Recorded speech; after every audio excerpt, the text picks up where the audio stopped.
Hello, these are your two New Mexico real estate ladies back again for another episode 3 of Building a House on Your Property, Site Preparation and Utilities. This is about preparing your home to build and what to expect with utilities. So the first thing that you need to think about is preparing the site. You should have a survey done. And the main reason for that is because you really need to know where your boundaries are. There was a surveyor that I used to talk to every once in a while, and he told me that there was this whole little subdivision in Rio Rancho where the first person built their house and put up a fence, and the next person and the next person, and they all used this one guy's fence to determine where their fence was going to be. And they discovered after like 12 people had built houses and put up fences that they were all off about 3 feet. Actually, by the time they got to the back of the lot, they were off like 3 feet. Yes. And so everybody was kind of diagonal a little. So especially, well, it doesn't matter if you're the first one or the 12th one, you still need to do a survey and make sure you know where your lines are. And so site prep, can you do it yourself? Well, you can. If you take a test through the CID, which is the Construction Industries Division, and you pass it, then they'll let you do it yourself. But, you know, sometimes the best thing is to hire somebody who really knows what they're doing. Because there's a whole lot to do. You need to move dirt and maybe trees and arrange things and move things around. Yes, it comes down to having experience doing it. Experience is a wonderful thing in this situation. How you want your home to sit on the property. Because I live in a manufactured home in Rio Rancho, and I didn't have the house put there, somebody else did. And they set it kind of diagonally on the lot. And I just thought, well, that's kind of interesting. I wonder why they did that. Well, since I've now lived there for about 6 years, I know why they did that. They did it because I don't have any windows, or maybe one, that actually has direct sun coming into the window. And that's actually a good thing on the west side of the property because it gets hot. It cuts down on your cooling bill in the summer. Yes. Because what's happening is if your backyard is just dead west, you are cooking all summer. We're talking May through probably September and October with that direct sun in the afternoon hitting and making the whole house very hot. Yes. And, you know, you drive through subdivisions and everybody's all lined up with their lot lines. And I actually just recently had a listing that when they had the house built, and it's in a subdivision in Albuquerque, they had it set kind of offset. It's not exactly with the lot lines, it's offset some. And she told me that she did that purposefully so that it would take advantage of the breezes that we have in the afternoon and keep the house cooler so they didn't have to worry so much about cooling bills in the summertime. So you have to think about wind and sun exposure. And you also have, and views, because sometimes you have a view that you really want to keep.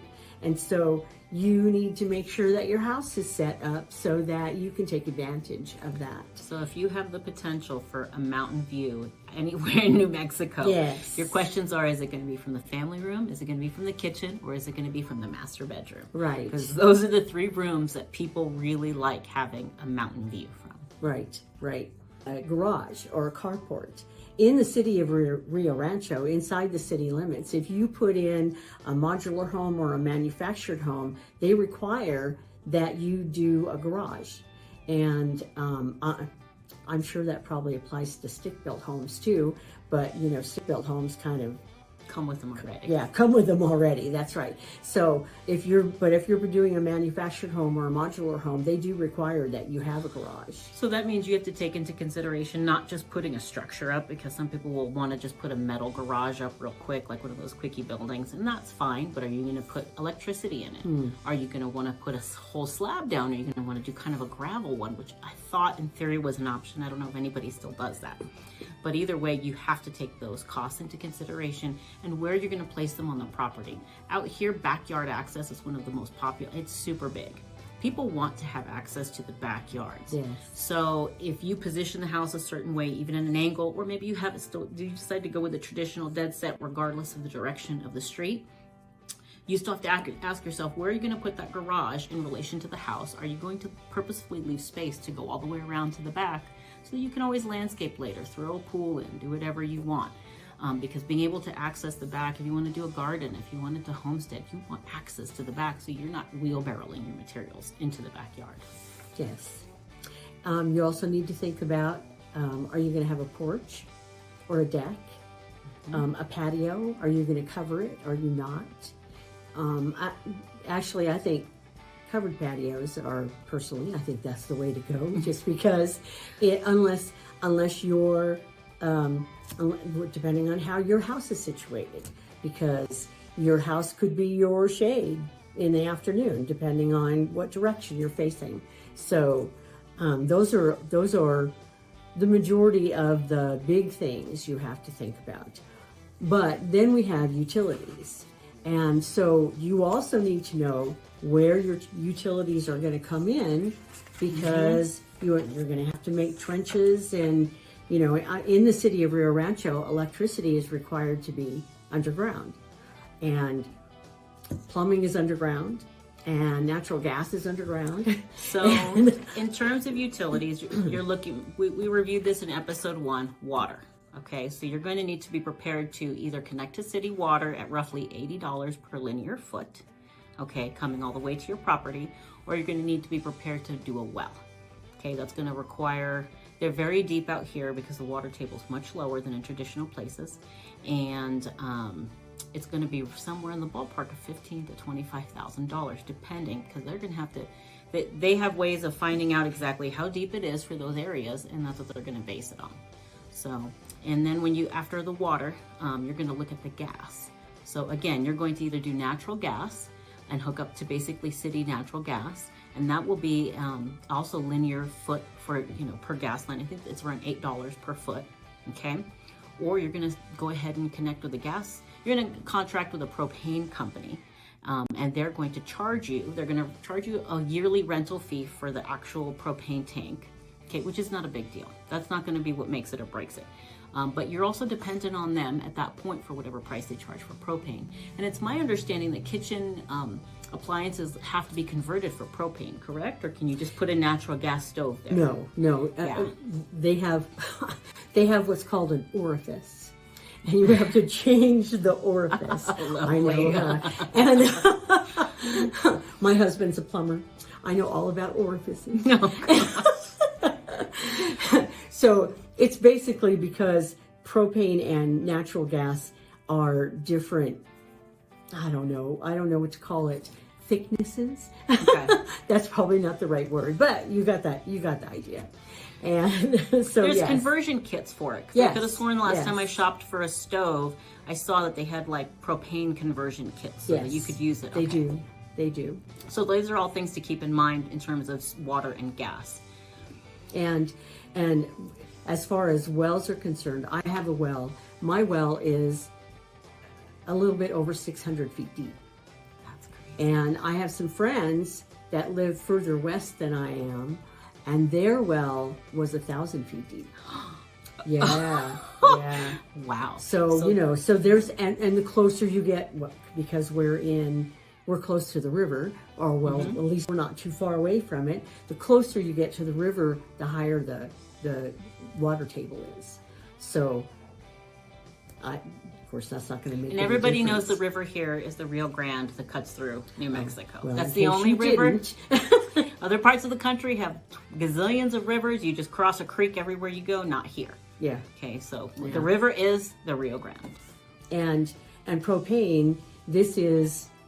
This is November 2021, and propane is currently $2.80 a gallon. And a year ago, I paid $1.80 a gallon. So that's a substantial cost, like all at once, when you have to have your tank filled.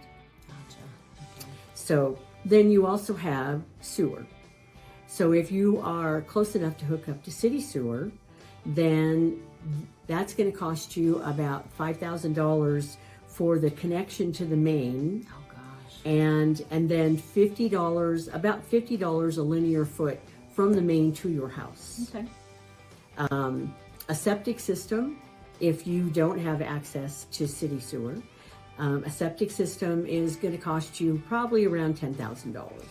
And you right have to now. keep in mind, this is also going to be related to the size of your home. Because if you have a certain number of bedrooms and above, okay, you're going to need an advanced treatment system, which usually runs about 15. Well, and that's dependent on the size of your property. Yes. Too, because in New Mexico, in order to have a standard septic system, you have to have a minimum of 3/4 of an acre. And if you, depending on the size of the house, if you have probably more than 3 bedrooms, I know 3-bedroom houses on 3/4 of an acre should be sufficient for a regular system. So then we have electricity. So if you have access to city power,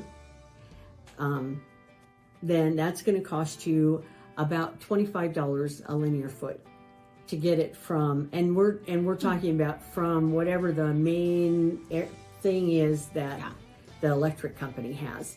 I know that you have to hire an electrician, because the electric company doesn't do any of the wire work themselves. Your electrician does, from the pole that they're coming from all the way to your property, and it's all underground.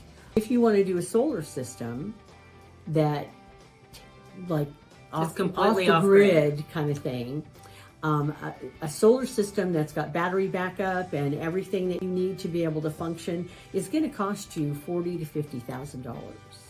And they do have some rebates and things right now through And the state. that's going to depend too on your own knowledge and what you're comfortable doing. Yes. Yes. Because I know that what they're charging, because the solar people that will just show up at your door in a regular neighborhood that want to throw the system on your house will charge you about 20 to 30. And then they give you a choice between owning it or leasing it. And you just need to do some real Lots of solid research. research before It you affects make your that resale, choice. because now if you lease it, if you're making a payment on something that you're not necessarily going to truly own when it's done. Yeah. Okay, when you go to sell, your new buyer will need to qualify for the loan and for picking up that finance, Oh, yes. Yes. solar system. So just be aware. Yes. Thank you very much for joining us. Please subscribe and like, and we look forward to seeing you again in our next episode. Thank Have you. a great day.